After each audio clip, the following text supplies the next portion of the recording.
place à notre dernier conférencier. Quand on parle de sylviculture, et je peux me rattacher à ce que disait M. Bergeron, le débroussaillage à la scie circulaire, là, j'ai vécu ça une demi-journée dans ma vie. Et c'est la porte à côté de l'enfer.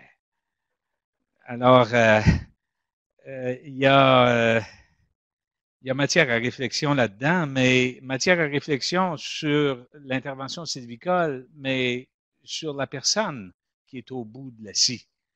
Et c'est un peu ça. On ne peut pas aborder la question sylvicole sans aborder la question de la main-d'œuvre. On a trop longtemps pris pour acquis la question de la main-d'œuvre et aujourd'hui, là, on a un gros problème. C'est quoi l'indicateur de ce gros problème? L'âge des sylviculteurs.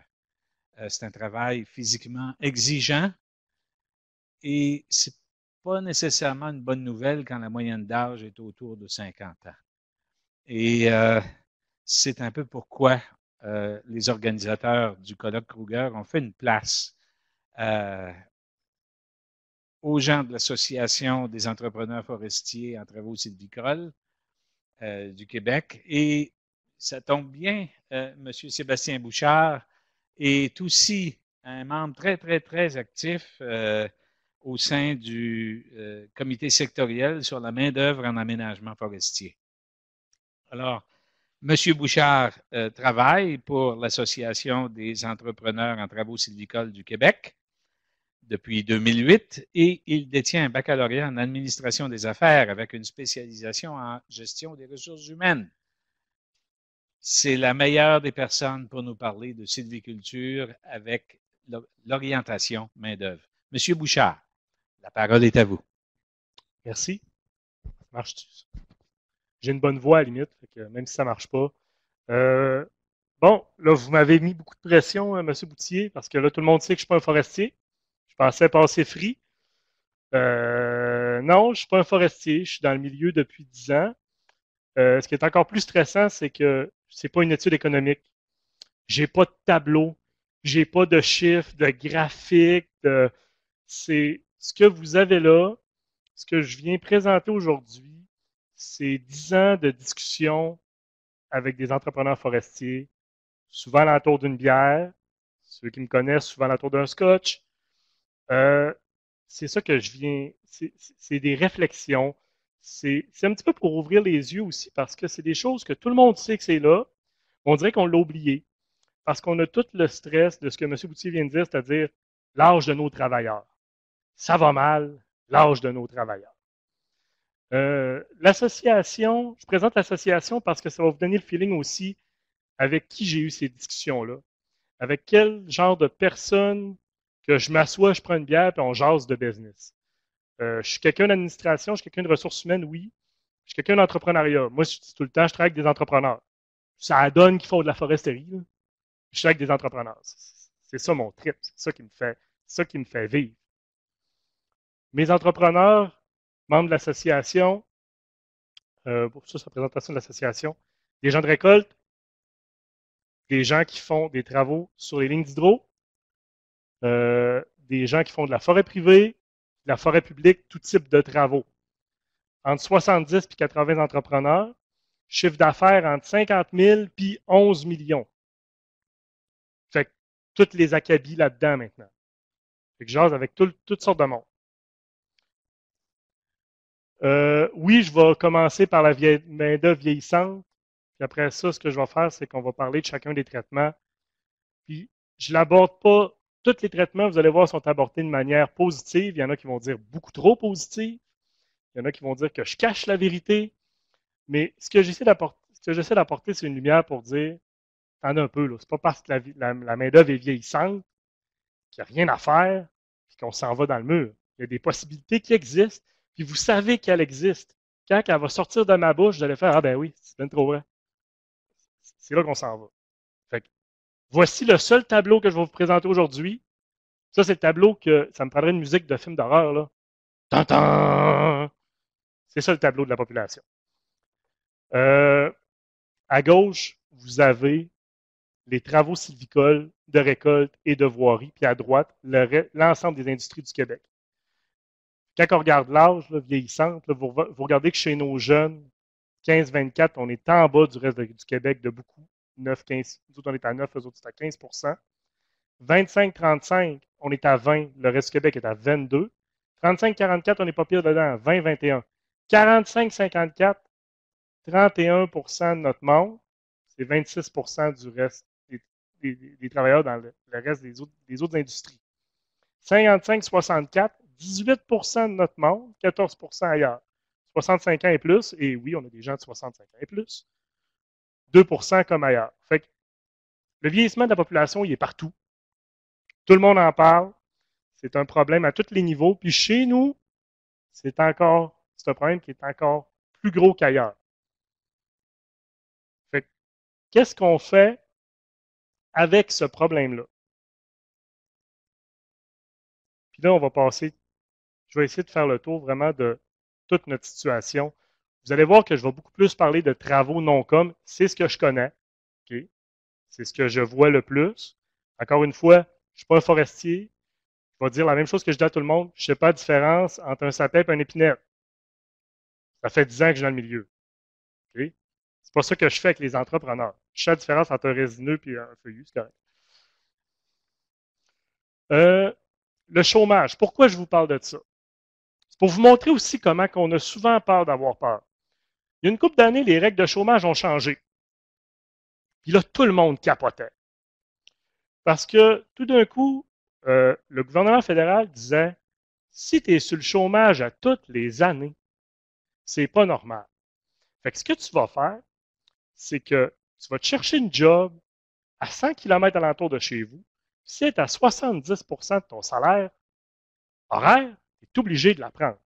Puis là, les agents de chômage avaient de la pression pour mettre de la pression sur les travailleurs sur le chômage, sur nos travailleurs, pour leur dire trouve-toi un autre job, trouve-toi un autre job, trouve-toi un autre job. Fait que tout le monde capotait. Tout le monde disait on va perdre tous nos travailleurs, c'est la fin, c'est fini, on met la clé sur la porte. Il n'y a plus de travaux sylvicoles au Québec. C'est fini. Qu'est-ce qui est arrivé en réalité? Pourquoi on n'a presque pas eu d'impact? Les travailleurs, là je parle beaucoup des débroussailleurs, parce que ceux qui sont le plus affectés par le chômage, c'est les débroussailleurs. Les reboiseurs, souvent, c'est des étudiants. C'est moins des pères de famille qui vont venir faire vivre leur famille. Le débroussailleur, là, 70 de son salaire horaire. S'il gagne 2000 pièces par semaine, oui, il y en a qui gagnent ça. Il y en a plus que vous pensez qui gagnent ça. S'il gagne 2000 pièces par semaine, à 47 heures, 44 pièces de l'heure. 70 de son salaire, 31 de l'heure. OK, au Bas-Saint-Laurent, des jobs à 31 pièces de l'heure. Il y en a-tu beaucoup? C'est facile à trouver. Saguenay-Lac-Saint-Jean, en Abitibi, à part être engagé par Rio Tinto, là, puis il y a une couple d'industriels dans le coin, là. Fait que nos travailleurs à 2000 pièces de l'heure, le chômage, ça les stressait pas en tout. À 2000 pièces de l'heure, 2000 pièces par semaine, à 2000 pièces de l'heure, on deviendrait tous des débroussailleurs demain matin. À 1500 pièces par semaine, à peu près la même chose. Regardez, ça donne 23 pièces de l'heure à 70 du salaire. Finalement, ils ne sont pas trop stressés, eux autres non plus. Où est-ce que ça devenait problématique? C'est ceux-là qui faisaient 1000 pièces par semaine. Ceux-là qui allaient chercher juste le gros time. Hein, le gros time, là, ça a changé, mais à l'époque, c'était à peu près 800. Hein, mon 800 pièces est gagné, je retourne chez nous, puis mes 16 semaines sont faites, j'arrête de travailler. Ça existe de moins en moins, ça. Hein, justement pour cette raison-là. Justement pour cette raison-là. Parce que le travailleur, s'il ne veut pas se faire pincer, s'il veut garder sa job, s'il veut continuer à être un débroussailleur, parce que oui, c'est peut-être la porte de l'enfer, comme vous disiez tantôt, mais il y en a qui aiment ça. Il y en a qui aiment ça être en enfer, c'est pas moi. Mais il y en a qui aiment ça. Ils sont bien, ils sont dans le bois. Ils sont dans le bois. Ils font leurs petites affaires. Ils n'ont pas le contremaître tout le temps, en train de le pousser dans le dos comme dans les usines. Quand je vais vous parler de travailleurs immigrants, tantôt, c'est de ça que je vais vous parler. Fait que, dans le fond, ceux que ça l'a affecté, là, va être méchant, là, mais c'était nos travailleurs les moins productifs. C'était pas nos Wayne Gretzky qui ont été affectés, là. Hein? C'était plus comme les joueurs du Canadien, mettons. Mettons. Fait que vous voyez le chômage, là? On a eu peur, on a eu peur, on a eu peur. Finalement, là, puis là, je parle à des gens qui sont au Bas-Saint-Laurent, en Gaspésie, mes entrepreneurs qui sont là. Non, pas perdu de travail à cause de ça. Moi. Pas eu tant d'effet que ça. Oui, ça a eu de l'effet, exemple, proche de Trois-Rivières. Parce que là, ils sont proches de Québec, ils sont proches de Trois-Rivières, ils sont proches de Montréal, il y avait beaucoup de jobs. Dans ce coin-là, c'est vrai, le sud de la Mauricie, ça a été compliqué parce que des jobs à des salaires de 23 de l'heure à Trois-Rivières et à Québec, ben, il y en a. Il y en a plus. Fait que là, on a perdu du travailleur. Là, ça a été compliqué. Mais dans les grosses régions forestières, pas trop pire. Par là. Le débroussaillage. Comment qu'on s'arrange avec nos débroussailleurs vieillissants? Premièrement, la productivité des débroussailleurs. On est meilleur avec nos nouveaux débroussailleurs. Ils sont mieux formés que ce qui était dans le début. Quand je suis arrivé dans le milieu, on m'expliquait qu'un nouveau débroussailleur, tu pognais ça, tu envoyais ça dans sa patch, tu disais je reviens à 4 heures. Tu n'avais pas expliqué sa job, rien. Là. Moi, j'ai entendu des histoires de débroussailleurs qui avaient débroussaillé, qui avaient ramassé tout ce qui avait débroussaillé, puis qui avaient tout bien pilé ça à l'entrée de son terrain. Ils n'avaient pas expliqué quoi faire. Nos débroussailleurs, ils sont mieux formés. On prend le temps, on a des programmes pour ça. Fait qu'ils sont plus productifs. Puis nos débroussailleurs moins productifs, là, ben, ça ont été un petit peu touchés ici. Là. On a commencé à les perdre tranquillement. Tout d'un coup, on se rend compte qu'on a besoin, encore une fois, je ne mettrai pas de gants blancs, on a besoin d'un petit peu moins de main-d'œuvre pour faire la même quantité de travaux si nos gars sont meilleurs. Nos gars sont meilleurs. Je vais vous donner un exemple. En 2013, il y a eu une grosse coupure dans les travaux sylvicoles. Grosse coupure de budget, puis on calcule qu'à peu près 40% des travailleurs ont été mis à la porte de leur job. C'était difficile, là. Ça a été tough. L'année d'après, le budget est revenu presque au niveau qu'il était auparavant. On n'a pas réembauché tout ce monde-là parce qu'on s'est rendu compte qu'avec les années, on avait engraissé. Ah, je vais prendre un travailleur de plus. Ah ben oui, tu venais travailler, viens-t'en. Ah ben oui, tu venais travailler, viens-t'en. Fait que j'avais grossi mon équipe, mais j'avais jamais plus de travaux. Fait que ces travailleurs-là, j'essayais de leur trouver de la job, mais dans le fond, ils étaient trop dans mon équipe. Fait que les perdre, ça ne m'a pas empêché de faire mes travaux parce que je m'étais engraissé. J'avais pas besoin de m'engraisser. Fait que, productivité de travailleur, le début de la fin du gros timbre. Oui, je m'en vais jaser de ça. Le dossier du chômage, tantôt, je vous en ai parlé, mais il y a aussi de moins en moins de travailleurs qui, lorsque leurs semaines sont terminées, leurs semaines de gros timbre sont terminées, quittent. Ça existe moins. Puis c'est presque, ça ne l'est pas, mais on en a moins. J'ai l'impression, feeling, c'était une autre génération. Moi, je l'ai vu, là. Live, c'est un chantier. Le travailleur va voir l'entrepreneur. Il reste combien de semaines d'ouvrage? Il me reste à peu près 4 semaines d'ouvrage. Ah, mais aller travailler chez le voisin, lui, il en reste rien que 2. Il aime mieux avoir moins de semaines d'ouvrage pour avoir son chômage plus vite. Parce que travailler quand ton chômage est fini, c'est perdre de l'argent. Ça, cette philosophie-là, elle existe de moins en moins. Qu'est-ce que ça veut dire quand on n'a plus la philosophie du gros timbre? Ça veut dire que mes travailleurs vont probablement produire plus par semaine, pas parce qu'ils vont être plus productifs, juste parce qu'ils vont arrêter de faire mon 800$ c'est fini, on est mardi après-midi, ben écoute, j'ai 6 jours de congé puis je m'en vais. Non, ils vont rester, ils vont faire leur semaine complète. Parce qu'ils ne se disent plus, ben, à 800, j'arrête de travailler. Ça veut dire plus de productivité, plus de semaines d'ouvrage. Fait qu'avec une équipe plus petite, je fais la même quantité de travaux. Puis ils sont plus productifs parce que je les forme mieux.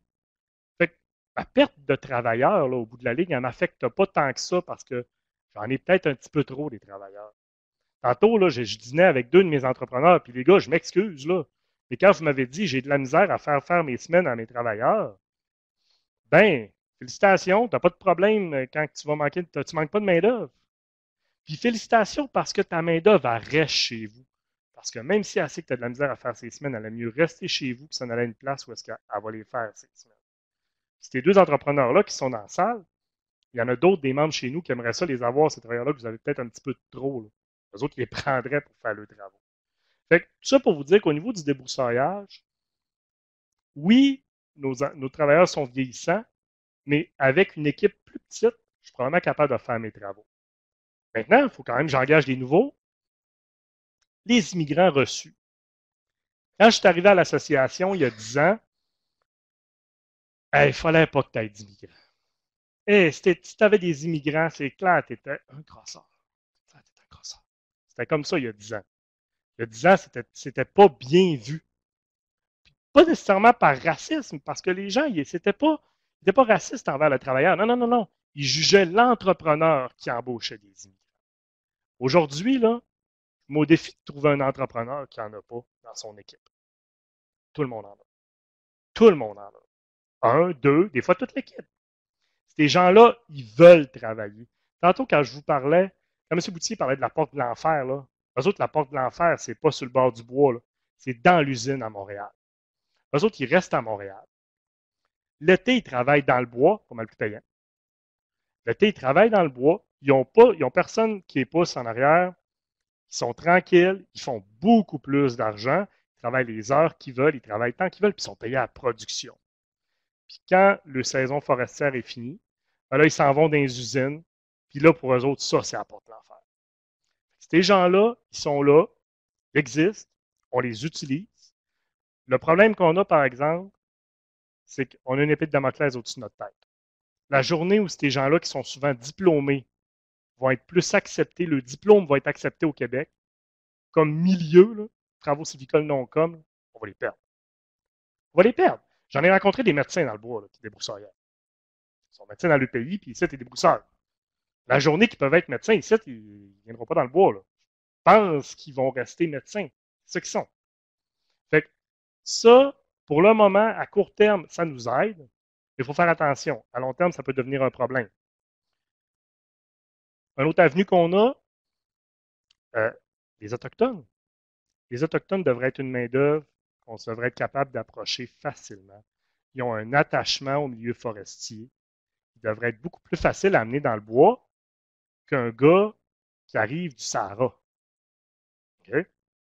Mais non, j'ai plus de facilité à amener le gars du Sahara dans le bois que d'amener l'Autochtone qui est un amoureux de la nature presque de naissance. Je l'exagère un petit peu.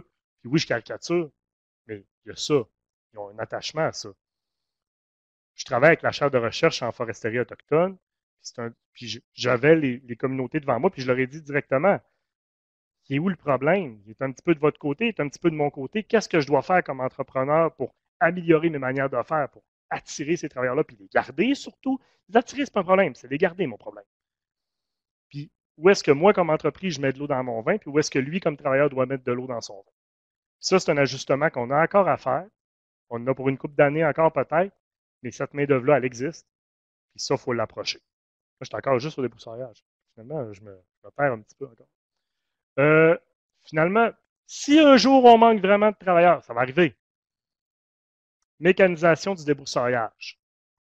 Ça, là, c'est pas. Ça n'a pas été inventé l'année passée, là. C'est des photos de 2003. OK? Les plus jeunes, vous en souvenez peut-être pas, là. Moi, je me souviens quand j'étais jeune, mon oncle avait un PAM ou un PAL, je ne sais pas trop. C'était un BlackBerry Touch. C'était pas connecté sur Internet, rien, parce qu'Internet n'existait même pas à cette époque-là. C'était pas un téléphone. C'était comme un Black, c'était Touch. Je pouvais écrire mon nom, puis il le reconnaissait, puis il l'écrivait en texte. On capotait. C'est mort dans l'œuf, cette affaire-là. Ça est resté 10 ans mort, puis après ça, pouf! On a tous des beaux petits téléphones comme ça à cette heure. La technologie était trop à l'avance. J'ai l'impression là, que ça, là, c'est la même chose. Il y a 15 ans, on n'était pas prêt. Il faut peut-être leur sortir des boulamites, comme Steve Jobs a ressorti cette technologie-là des boulamites pour faire son iPhone. Il faut peut-être ressortir ça des boulamites des prochaines années. Pas là, parce que la vraie problématique de main-d'œuvre n'est pas là, mais elle s'en vient. Elle existe tout ça. Là. J'ai même des graphiques, des tests qui ont été faits en 2003. Ils ont fait des tests. À certains endroits, c'était jusqu'à 38 de mécanisation selon la qualité du terrain, tout ça, des choses comme ça. Ça existe, ça a été testé. C'est juste qu'en 2003, les tests étaient ah ouais, c'est pas tant rentable. Puis il y a des blessures un peu, fait que on envoie ça au vidange. Elle existe, là. Il va falloir que quelqu'un ressorte ça à manier les boulamites. On va en avoir besoin. Fait que ça, c'est mécanisation du débroussaillage. Reboisement. Le reboisement, ça ne devrait pas être un problème. En ce moment, des reboiseurs, on en a beaucoup. On sait tous, c'est souvent des étudiants. Il y en a qui sont là, puis ça, peu importe l'attirance dans le bout. Il y en a qui sont là pour le trip. Puis c'est une job d'étudiant qui est encore très payante comparativement à ce qu'une job en ville peut vous donner. Fait que, au niveau du reboisement, la problématique n'est pas encore là. Pour le moment, la journée où est-ce que les jobs en ville vont devenir payants, ça se peut qu'on commence à avoir de la misère à se trouver des reboiseurs. Les tripeux vont tout le temps être là. Vous savez de quoi je parle quand je parle des tripeux en reboisement. Vous avez des chantiers de reboisement. Vous savez de quoi je parle. Le pot s'en vient légal cet été. Ça va être malade. Ça va être tough cet été, les entreprises. Les entrepreneurs qui font du reboisement, là, ça va être spécial. Ça l'est déjà, puis ça devrait pas. Imaginez quand on va pouvoir. Fait au niveau du reboisement, on a beaucoup moins de problèmes, mais ça ne veut pas dire qu'il faut qu'on s'assoie sous nos lauriers. OK? Ça a déjà été testé. Ça a-tu fonctionné? Pas vraiment. Ça veut-tu dire qu'il ne faut pas réessayer autre chose ou réessayer ça? Tu sais, là, je vous le dis, là, probablement que dans les 5-10 prochaines années, il n'y a pas de problème de reboisement, mais si dans 20 ans, on en a des problèmes, il faut ressortir avec des nouvelles idées. Fait que, si on l'a essayé, ça n'a pas marché. Les penseurs, là, c'est le temps. Réfléchissez pour dans 10 ans, on va en avoir besoin. La récolte, ça, c'est un vrai problème. Ça, c'est un vrai problème. Ça va pas bien. Puis le problème n'est pas dans 2-3 ans. Il est là, là. Il est là, le problème. Les owner-operators, c'est-à-dire ceux qui sont tout seuls, qui ont le machine, qui travaillent pour un industriel avec le machine tout seul, qui n'ont pas vraiment d'équipe de travail, eux, ben, il y en a plein qui sont prêts à prendre leur retraite, mais ils n'ont pas de repreneur. Ça ne se règle pas sur le coin de la table. J'ai pas de solution à ça à vous offrir aujourd'hui, c'est compliqué. OK? Ensuite de ça, ceux qui ont des équipes de travail, manque de qualification de la nouvelle main-d'œuvre. Ça a été étudié. Les gens ont répondu à des sondages là-dessus. Les travailleurs qui sortent des DEP en façonnage, tout ce qui est les multis, puis le bois long, ils n'ont pas assez d'heures de pratique. Puis là, l'entrepreneur, là, tu vas lui dire, mets ta machine d'1 million entre les mains de ce travailleur-là qui a 2-3 heures de pratique. Hey, je cave à temps plein, mais oui, c'est ça, faire ça. Fait que c'est normal qu'on a de la difficulté parce que les entrepreneurs n'ont pas confiance aux nouveaux travailleurs. Je les comprends, ils n'ont pas assez d'heures, puis ils n'ont pas la marge de manœuvre. OK? Ils n'ont pas la marge de manœuvre. L'industrie, là, peut-être moins dans les dernières années, dans la dernière année et demie, là, en 2008, là, il me semble que ça n'a pas été facile en 2008. Je ne sais pas si je n'invente. Fait que quand c'est pas facile, qu'est-ce que tu fais? Tu sers un petit peu partout. Fait que c'est sûr que ton sous-traitant qui fait de la récolte, lui aussi, s'est fait dire, écoute, il faut que tu me charges moins cher, là. Parce que là, moi, j'ai de la misère. C'est normal. Et ce sous-traitant-là, aujourd'hui, ben, il n'y a plus la marge de manœuvre pour dire, ben, je vais investir dans un nouveau travailleur. Je vais investir dans un nouveau travailleur, puis oui, il va me faire perdre de l'argent cette année, mais c'est pas grave, parce que l'année prochaine, il va m'en faire faire. Ils n'ont pas cette marge de manœuvre-là. Je me souviens plus avec qui je parlais tantôt. Je ne sais plus avec qui je parlais, mais il me parlait de, je me demande si c'est pas avec M. Poulet. 100 000 que ça coûte former un travailleur. 100 000 de perte de productivité sur une saison. Fait que là, le gars, il a du 100 000 qui traîne dans le fond de sa poche, perdre de la productivité pendant 100 000 pendant une saison. Ça, c'est un problème. Au comité sectoriel, en ce moment, on travaille sur. Je dirais qu'on travaille les écoles au corps pour qu'ils essaient de donner plus d'heures de pratique. Et eux autres aussi, ça leur coûte plus cher de donner des heures de pratique au nouveau. Fait que ça ici, là, c'est pas sans issue, OK? Mais c'est notre gros problème à très, très court terme. Mais je continue là-dedans. La mécanisation de la récolte. Hein. Sébastien, la récolte, c'est déjà mécanisé. Vous savez que tu n'es pas forestier, m'a amené à l'une. Oh oui, c'est mécanisé à récolte. On voit de quoi qu'on est parti et où est-ce qu'on est rendu. Il reste-tu de la place? Il reste-tu de la place dans la mécanisation de la récolte? Y a-t-il un step qu'on n'a pas encore fait? Moi, j'en vois, là. Je vais vous revenir avec ça à la fin. Là. Moi, je vois des steps de mécanisation qui ne sont pas faits.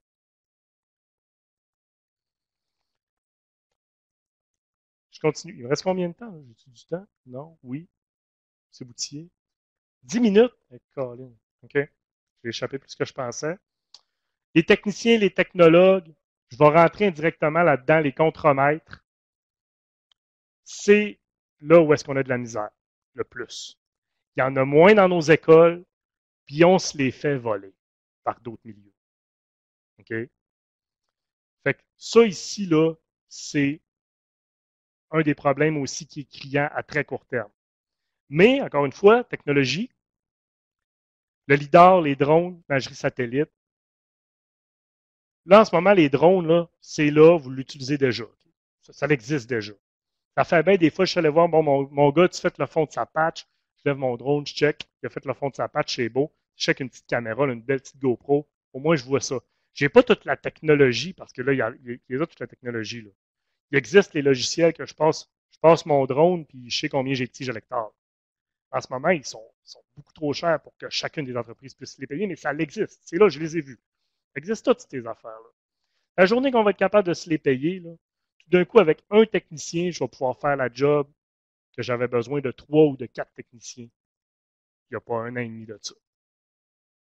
Parce qu'ils vont être plus productifs. Il n'y aura plus besoin d'aller marcher le fond de terrain. Il va revenir. Non, non, non, il va rester dans le chemin. Il va s'installer dans la boîte de son pick-up. Il va lever son drone. Il va checker le terrain. Là, avec le logiciel, il va revenir au bureau. Le logiciel va dire voici, c'est ça ta qualité. C'est pop, pop, pop, pop, pop. C'est tout là, là. Je ne suis pas dans 15 ans dans l'avenir. Il faut juste qu'on soit capable de se payer ces logiciels-là parce qu'à ce moment, ils sont trop chers. C'est tout. Okay? Là, je vous disais tantôt que je n'arriverais pas avec du nouveau. C'est tout du stock qui est là, mais qu'on oublie parce qu'on est tellement, tellement paralysé par le vieillissement de la population qu'on oublie qu'on a des solutions au vieillissement de la population. Pas de rajeunir la population, peut-être que vous aimeriez ça, là, mais on a, on a des solutions pour la perte de main-d'œuvre qu'on va avoir. Puis elle ne sera pas remplacée nécessairement par de la nouvelle main-d'œuvre. Elle va être remplacée par des solutions technologiques. Diminution du temps de marche. Puis, même chose, formation en entreprise est meilleure. On prend un petit peu plus de temps avec nos techs pour qu'ils soient prêts, pour qu'ils soient bien rodés au lieu de juste les envoyer dans le bois, puis des fois en perdre deux. On est perdu 2 cette année. Je ne sais pas son où. Ben, écoute, perdu dans le bois, là. Pas perdu dans un autre milieu, on se comprend. Ingénieur forestier, même chose. Les ingénieurs forestiers, on ne voit pas en ce moment de gros problèmes, mais même chose, la technologie va vous permettre, à vous, pas à moi, j'en suis pas un, d'avoir des données plus fiables, plus rapidement. Puis avec ces données-là, vos prescriptions vont être meilleures, votre travail va être plus facile, votre travail avec les techs va être plus facile. Tout ce que vous allez faire va être upgradé plus rapidement en plus. La technologie, encore une fois, elle existe, mais en ce moment, elle est encore un petit peu trop chère pour qu'on puisse l'utiliser tout le temps, tout le temps, tout le temps, tout le temps sur chacun de nos travaux puis dans chacune des situations. Mais ça ne prendra pas 30 ans là, avant que ça soit accessible à tout le monde. 5 ans, 10 ans. Ça a pris combien de temps avant qu'on ait des cellulaires là, comme on a tous? Ça a pris quoi? 4-5 ans top, là? Tout d'un coup, pouf, on a tout ça dans les mains. On a des ordinateurs dans les mains. Je ne suis pas vieux, là, puis j'avais un 486 chez nous. C'était comme, waouh, j'ai un 486. Hey, ça, c'est fou, là. Mon disque dur a 3 MB, là. Malade. J'ai pas 75 ans. Okay? Puis regardez le chemin qu'on a fait en 25 ans. C'est malade. C'est sûr que ces technologies-là, ils existent déjà. On n'a même pas besoin de les développer. On a juste besoin de les rendre plus accessibles puis plus précises. Ça va prendre 4-5 ans, peut-être 10 ans, top 10 ans, pas plus que ça.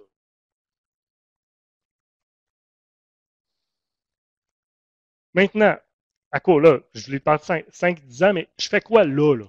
Je fais quoi là, avec ma main-d'œuvre pour pas qu'elle s'en aille dans les mines, pour pas qu'elle s'en aille dans d'autres milieux, pour pas qu'elle s'en aille chez mon compétiteur? Je fais quoi avec? Il faut que je m'adapte aux nouvelles réalités, aux cultures. Oh oui, on a plein de cultures dans le bois. C'est rendu ça maintenant notre réalité. Puis plein de cultures, c'est plein de cultures. Là. Il y a des camps forestiers qui respectent le ramadan. Ça veut dire que le camp est ouvert tard le soir, ce qui n'est pas le cas dans la plupart des camps. Quand le ramadan tombe l'été, des fois on est chanceux, il tombe l'hiver. Pas besoin de s'en occuper. Mais ça veut dire aussi une gestion de la santé et sécurité qui est différente. Parce que là, on a des travailleurs qui vont avoir déjeuné très très tôt, qui ne mangeront pas de la journée. Il y a ça aussi. J'en ai pas parlé, là, mais puis je ne veux pas tomber là-dedans parce que ça serait une autre conférence. Là. Mais quand on a des gens qui respectent le ramadan pendant l'été, c'est une gestion de la santé et sécurité qui est différente. Parce que les gens se mettent à risque, mangent moins, qui travaillent aussi fort. Les générations. La génération actuelle, elle aime ça revenir à la maison. Elle aime ça avoir Internet. Master, ils veulent tous avoir Internet. Posez-vous pas de questions. Qu'il y ait 1 an ou 95 ans, ils veulent tous avoir Internet. Posez-vous pas de questions.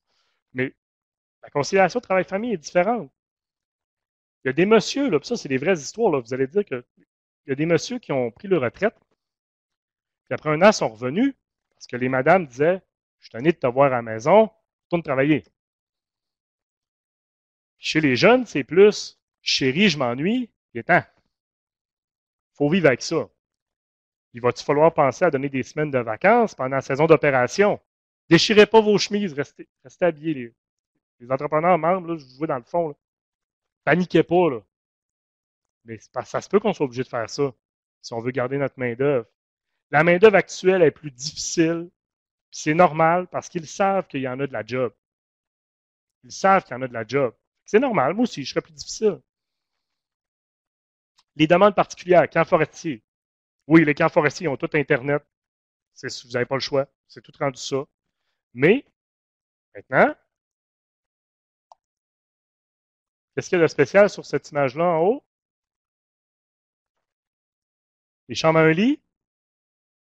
Les chambres à un lit avec une belle petite table d'ordinateur à côté. Il va falloir s'en aller vers ça. De toute façon, je vous ai dit tantôt que probablement qu'on va avoir des plus petites équipes et qu'on va opérer la même quantité d'hectares anyway. Si je veux garder mes travailleurs, pas mal plus le fun de même. Pas mal plus le fun de même. Quand je parlais des cultures tantôt, en Europe de l'Est, là, pas tout le monde qui est ami. Il y a des gens de l'Europe de l'Est, il y a encore du vieux ressentiment entre, par exemple, l'ancienne URSS et les pays environnants. Il faut le savoir, ça, quand on engage des gens qui viennent de ce coin-là. Il y en a qui ont payé cher le fait de mélanger des gens qui n'auraient pas fallu mélanger. C'est comme si je prends un souverainiste très, très, très, très sûr de son coup, puis je ne sais pas, je suis en Europe, puis je prends un souverainiste sûr de son coup, puis je dis, tu vas aller travailler avec les autres Canadiens là-bas, là, les Ontariens, vous êtes tous Canadiens, de toute façon, vous vous aimez tous, vous autres. C'est peu que le souverainiste qui est sûr de sa shot, il n'aime pas ça. Ben, c'est un petit peu ça, des fois, avec les gens d'autres pays. On ne connaît pas tous les détails de leur culture, puis des fois, il faut le connaître. Ça. Je prends l'exemple du souverainiste parce que c'est un exemple qu'on connaît. C'est un exemple qu'on vit, mais ça existe dans les autres pays. Il n'y a pas juste nous autres qui est comme ça. Je vois Marc-André s'en venir, là, mais j'ai presque fini. OK, le long terme. Tu sais, tantôt, je vous parlais de la récolte, là. Je vais juste dire de quoi, là. Les chars se chauffent tout seuls. Prenez cette phrase-là, OK? Les autos se conduisent tout seuls. Je ne parle pas dans l'avenir. Je parle des autos se conduisent tout seuls là, là. Là, il y en existe des chars à Los Angeles qui chauffent tout seuls. C'est testé, ça fonctionne tout. Fin de semaine passée, je pogne une pub de Mercedes. Venez essayer notre première voiture en vente libre qui se conduit tout seul sur l'autoroute. Bang! Là. En 2018, pas en 2063. En 2018, les autos se conduisent tout seuls. Là, ma préparation de terrain, là, ça va prendre combien de temps avant que j'aie encore besoin d'un opérateur dessus? Puis à la récolte, c'est ça notre prochain step? Tu sais, je disais, oui, la main-d'œuvre a vieilli, mais les solutions, ils existent, ils sont là, ils sont pas loin. Les fast-foods, McDo, Esther, là, cellulaire. Je commande, puis quand j'approche du McDo, je dis, je suis proche, j'ai déjà payé, la commande est prête. Vous pouvez commander votre McDo sur cellulaire. Puis quand vous arrivez à côté, vous dites que vous êtes arrivé, puis ils vous la font. Puis McDo, ils embauchent pareil, c'est juste qu'ils ont tassé les caisses. Puis là, je vais rêver un petit peu, puis là, ça, c'est quelque chose qui n'existe pas, là. Mais la journée où est-ce que une entreprise comme McDonald's fait shit, j'ai plus de main-d'œuvre. Bon, ça se mécanise-tu, ça, une cuisine de fast-food?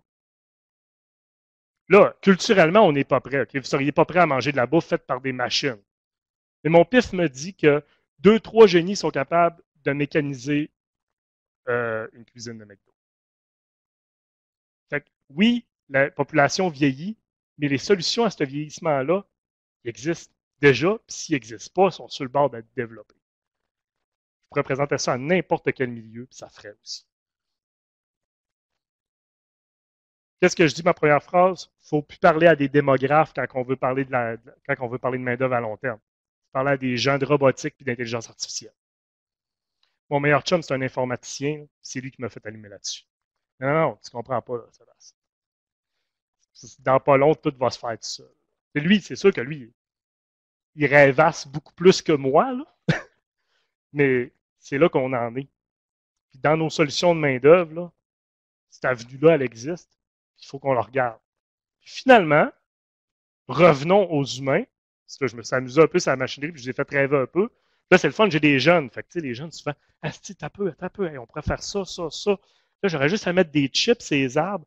Anyway, mon gars, il faut qu'il passe pareil pour marteler. Au lieu de mettre de la peinture, pour mettre une chip électronique. Ouais. Vous avez tout pensé à ça, j'espère. OK? Sinon, let's go. Finalement, là, pour nos travailleurs, parce qu'on va continuer à en avoir, il faut être positif. OK? On a tendance à. Hey, c'est tough, le milieu forestier. Tu sais que vous avez dit, M. Boutier, tantôt, les débroussailleurs? Vous avez dit que c'était la porte de l'enfer, hein? Ouais, mais là, Esther, mettons que je veux demander là, à monsieur ici de devenir débroussailleur, là, puis il vient d'entendre que c'est la porte de l'enfer. Là. Pas sûr que ça y tente. Vous voyez, faut, faut revenir positif. C'est le fun, le milieu forestier. Hey, c'est une job dehors. C'est une job dehors. Il y en a combien des jobs dehors? Je suis pogné sur un bureau, moi, à la semaine longue, là, puis à tous les jours, je fais là, il faut que j'aille prendre une marche. Là. Je suis plus capable. Eux autres sont dehors à la semaine longue. Il y a plein de monde qui aimerait ça travailler dehors. Ils peuvent travailler dehors à des bons salaires. Ah ouais, t'as peu là.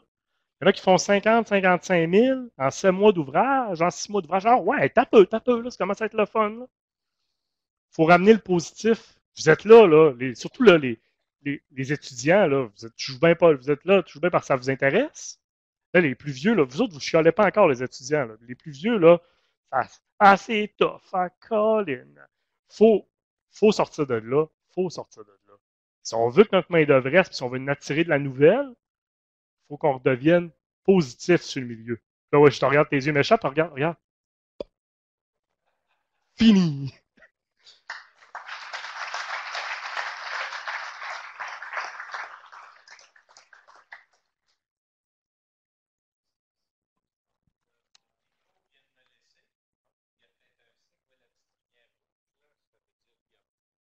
Dedans. Alors, j'allais dire, je vais parler plus fort. Est-ce qu'on a encore des gens en ligne? Alors, je vous salue si vous êtes encore là, quelques braves. Ah, bien sûr, c'était par respect, cette histoire de porte d'enfer. Et évidemment qu'il faut rester positif. Pour mes étudiants, il n'y aura rien de surprenant là-dedans. Je leur parle souvent de ça. Je suis à compléter ma 38e année comme enseignant à l'université. Et il n'est pas question que je lâche. Parce qu'être forestier, c'est le plus beau métier du monde. Alors ça, il faut communiquer ça, cet enthousiasme, cette passion. Et on va peut-être régler un certain nombre de problèmes de main-d'œuvre. Et bien sûr, il faut faire confiance à la technologie. Mais attention, le rêve technologique me fait un petit peu peur parce qu'on peut échapper à la dimension humaine du travail. Cela dit, euh, si vous avez des questions, on va prendre le temps d'en accepter quelques-unes. Oui, il y a une main levée là. Je pense que c'est mon ami Pablo. Est-ce que je me trompe? Si c'est très, très, très technique, là, je vais passer la POC à. Non, c'est pas bien technique. Okay. C'est plus justement en continuation à qu'est-ce que M. Boutier Alors, disait. Pablo Terrablanca finissant. Pablo Torreblanca. Oh, Torreblanca. On ne peut pas tout savoir. Effectivement. Non, mais c'est ça, c'est une question générale à tout le monde. Tu parles de robotisation, d'intelligence artificielle. Puis tantôt, le CIFQ nous disait, ben, on fait ça pour le monde, on fait ça pour 500 000 personnes qui travaillent, 50 000 personnes qui travaillent dans le milieu forestier. Après ça, moi, ma question, c'est, on va faire ça pour qui? Moi, tu sais, si je suis à mon ordi, tu sais, OK, je vais avoir le beau jeu, je vais être ingénieur forestier. Si j'ai juste à faire clic droit dans mon ArcGIS pour couper une patch, puis jamais, tu sais, avoir justement cette dimension humaine-là que je m'en vais faire de l'aménagement. Tu sais, avec toute la robotisation, c'est quoi qu'on va faire? Ma robotisation, là, le point de la robotisation, là, c'est vraiment pour ça ici. Là. C'est vraiment pour diminuer un petit peu la panique du vieillissement de la population. Parce que on l'a essayé en 2003. Pourquoi qu'on continue avec des travailleurs? Parce qu'on en a, en tout cas à l'époque, on en avait en masse des travailleurs. Fait que pas nécessairement d'utilité de. Très bien, ça dérange tout le monde. Fait que, à cette époque-là, l'utilité de mécaniser n'était pas nécessairement là. Mais là, avec le manque de main-d'œuvre qu'on voit venir partout au Québec, OK? Nous, en plus, on n'est pas nécessairement sexy comme milieu. On n'est pas nécessairement sexy comme milieu. Fait que ça se peut que ce manque de main-d'œuvre-là, on la goûte en premier. Premièrement, notre main-d'œuvre est plus vieille qu'ailleurs. Puis ça se peut que notre main-d'œuvre jeune, elle soit attirée ailleurs. Parlez-en aux gens de la BTP et des mines. Parlez-en à eux autres, là, ils perdent le main-d'œuvre parce qu'elle s'en va dans les mines. Fait que la mécanisation, c'est pas parce qu'il faut mécaniser pour mécaniser. Mais c'est juste que le manque de main-d'œuvre risque de nous amener là plus rapidement. Puis risque de faire, ben écoute, c'est ça mon avenue qui est la plus solide puis la plus probable, c'est de m'en aller en mécanisation parce que j'en ai plus de main-d'œuvre. Le reboisement, là, la mécanisation n'est pas sur le bord de se passer. La main-d'œuvre est là, elle est performante, puis ça m'étonnerait qu'on réussisse à trouver de la machinerie qui soit autant performante, en tout cas à court terme, là, puis même là, dans les 10-15 prochaines années, autant performante qu'un travailleur qui reboise. Ça se peut que ça arrive jamais qu'on l'aille. La journée qu'on va mécaniser le reboisement, c'est parce qu'on va être dans le besoin comme faut en termes de main-d'œuvre. Parce que la main-d'œuvre, c'est sûr que c'est sa meilleure affaire. Pour exemple, pour le reboisement. Fait que là, vu qu'on dit, ouais, on commence à manquer de main-d'œuvre, ben, ça se peut qu'il y en a que l'avenue, ce soit celle-là. C'est comme ça que j'ai apporté la mécanisation. Mais je comprends votre point.